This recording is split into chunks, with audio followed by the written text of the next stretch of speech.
Egaan hordoftoota keenya baga nagaan gara Oromiyaa 489 dhuftan jecha asumaan namoonni haaromni gara chaanalichaa dhuftan subscribe gochuun namoonni maatii chaanalichaa taatan immoo comment share gochuun nu deeggaraadha.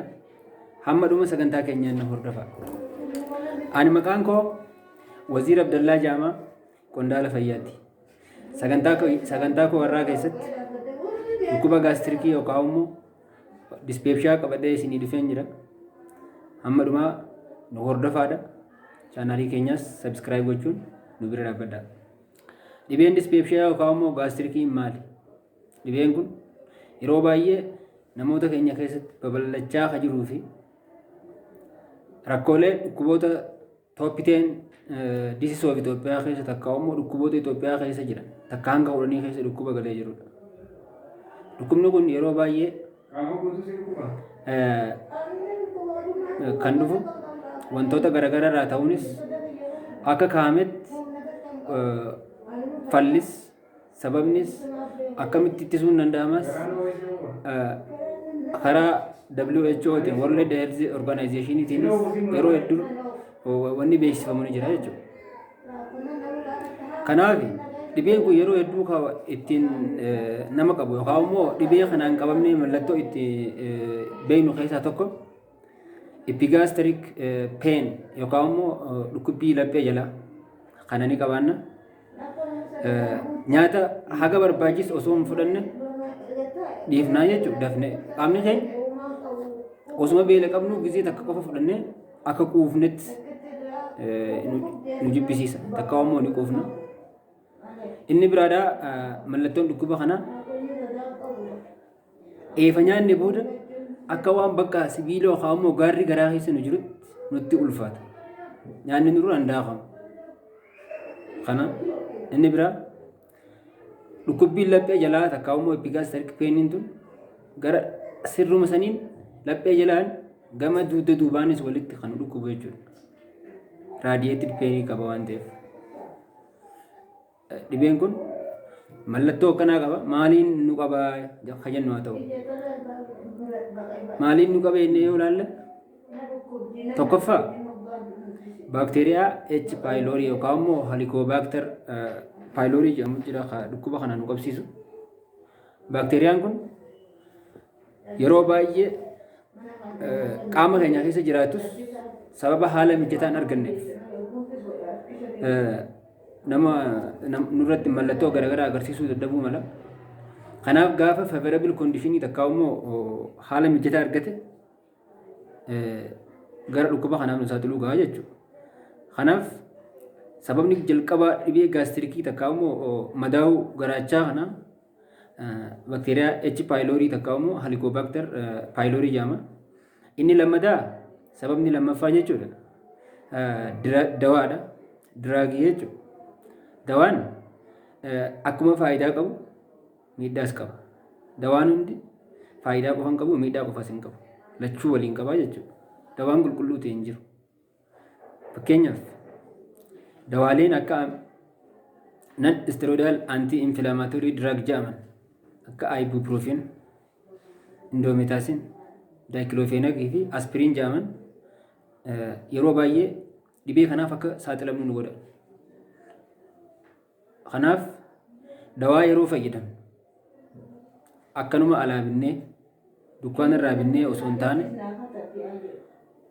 waan ogeessi jedhuun ajaja ogeessaatiin takka immoo ajaja faarmaasiitiin liqimsuu qabna. Haga barbaachisu qofa fudhachuu qabna. Oovaris fudhachuu hin qabnu jechuudha. Dawaa kana yeroo fayyadamne hanga ogeessi jedhu ala yoo fayyadamne garaacha keenya irritee takka immoo madaa'ee dhibee gaastirikii kanaaf akka saaxilamnu godha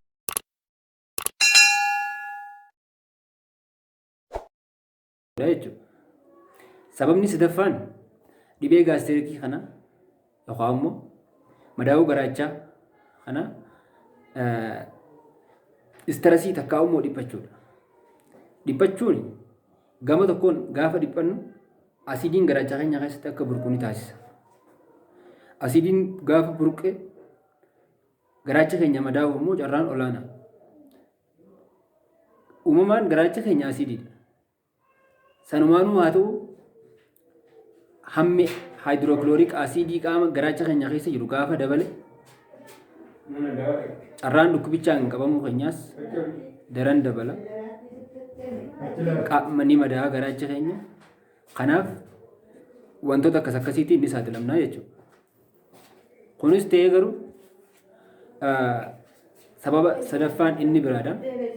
Alcohol consumption. Sababni shanaffaan jechuudha.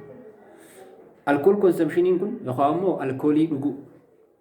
Kunis akkuma wantoota biroo wannaaf kan nu saaxilu garaacha keenya akka madaa'u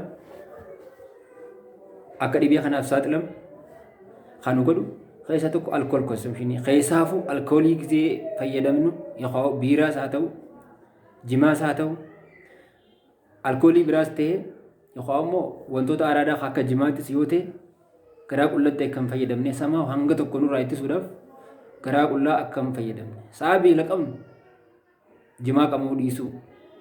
Sa'a beela qabnu alkoolii dhuguu dhiisuu. Sa'a beela qabnu nyaataan ala wantoota biroo fayyadamuu dhiisuu. Kanaan dhibee kanarraa fayyuun ni danda'a. Falli isaa hoo maali? Eefa dhibee kanaan qabamnee maal gochuu qabna? Kaja irratti waliin laalla. Dhibeen gaastirikii yookaan immoo dispepsiyaan kun haala lama yaala. Inni jalqabaa tokko farmaakoloojik tiriitment takka jedhama. Inni biraa immoo nan farmaakoloojik tiriitment jedhama. Farmaakoloojik tiriitmentiin kun ka fayyadamu oopshina lammaffaa. Carraa lammaffaa filannoo lammaffaa nuti qabnu jechuudha. Farmaakoloojik tiriitmentiin. Nam farmaakoloojikii kanaa yoo dadhabne nam farmaakolojikiin kun yoo nuuf dalaguu dide gara farmaakoloojikii kanaa dhufu malee fakkeenyaaf dhibee kanaan qabamne akkuma qabamne yoo dawaa eegalle carraan dawaa wajjin wal baruu keenya ni dabala. Carraan dhibee kanarraa rileef ta'uu yookaan immoo dandamachuu keenyaas gabboo adeema. Sababa kanaaf dhibee kanaan akkuma qabamne san dura ogeeyyii fayyaa yookaan immoo heelzii piroofeeshinaalii koonsaaltii goone dubbisnee gorsa isaanii fudhannee saniin itti adeemuu qabna jechuudha.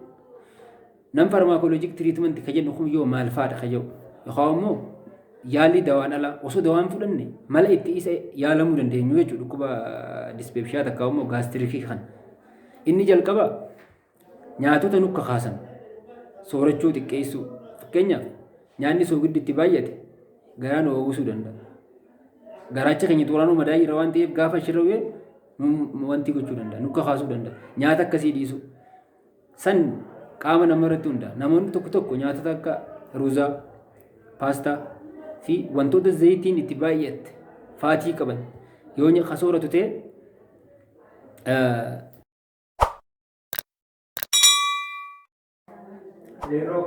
fi kan kana fakkaatan yoo fayyadamne nu qabsiisuu danda'a jechuudha. Mala saniin jiraachuu hin danda'a jechuudha.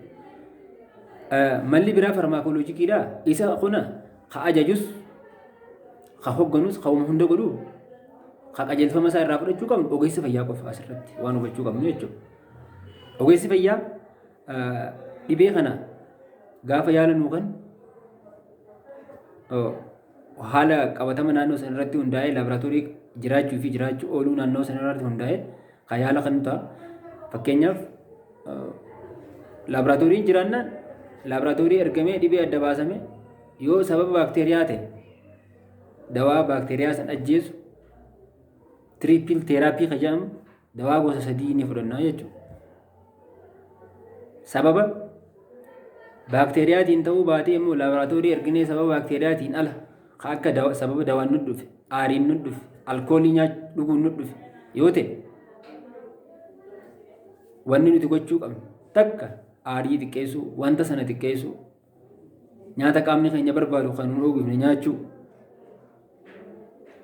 wantoota kana kana fayyadamnee of keessaa xiqqeessuu dandeenyu jechuudha. Kanaaf dawaalee yoo istarasii nuti istarasii takkaa immoo dhiphachuu sana dhiisuu. Kanaan yoo wanna biraatiin ta'e sababa baakteeriyaatiin ta'an taane wannuma garaacha keenya madeessuuf irritee ta'uu sana dhiisuuf. Fakkeenyaaf shiroopiileen garaagaraa jiru.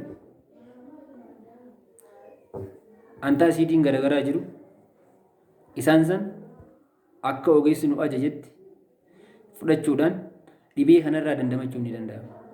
Garuu hundumaafuu yeroo dhibee dhibuma hundaaf wanta jedhamu jira. Prevention is better than cure jedhama. Yookaan immoo ittisuun yaaluurra bareedaadha. Kanaaf hamma dandeenyetti osoo nun qabne yoo ittisne bareedaadha.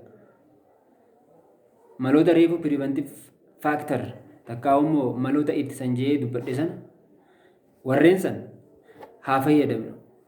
Fakkeenyaaf garaa qullatti alkoolii dhuguu dhiisuu, osoo beela qabduu jimaa qama'uu dhiisuu, aarii xiqqeessuu, wantoota akkana kanaa kana fayyadamne carraa dhukkuba gaastirikii yookaan immoo dispeepshaatiin qabamuu keenya gad buusnaa jechuudha.